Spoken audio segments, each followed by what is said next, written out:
The thing that differentiates a Catholic priest from other men is that a bishop has laid hands on them and called upon God to send the Holy Spirit upon this particular man so that he will become an ordained priest. Just as the bishop himself was ordained by another bishop, and that bishop was ordained by another bishop, in an unbroken chain that stretched back to the first apostles. The apostles conferred God's special grace of holy orders given to them by Christ upon certain Christians who became bishops, deacons, or priests, giving them the power to perform the sacraments of the Church.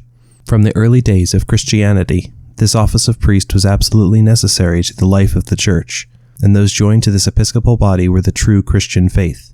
As the Church Father St. Ignatius of Antioch wrote in the 2nd century, "See that you all follow the bishop, even as Jesus Christ does the Father, and the presbyters as you would the apostles, and reverence the deacons as being the institution of God. Let no man do anything connected with the Church without the bishop."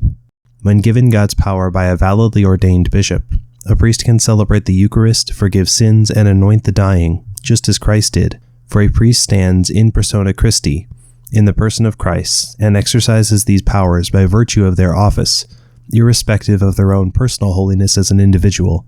This priestly character remains forever as an indelible mark upon the soul of that priest.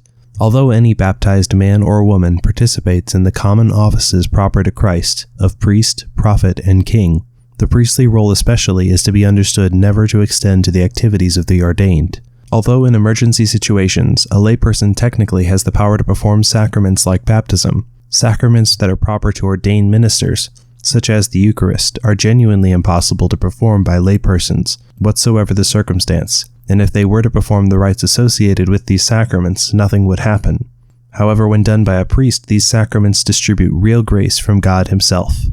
To distinguish the role of ordained priest from layperson and to avoid confusion, it is important to maintain the visible signs of these differences. This is why the Church insists that the faithful are not to ever wear priestly garments or to do priestly gestures during the Mass, and that priests, when out in the world, are obliged to wear their clerical garb. For the priest must be recognizable above all through his conduct, but also by his attire, which renders visible to all the faithful and to each person his identity and his belonging to God and to the Church. Clerical attire is the external sign of an interior reality.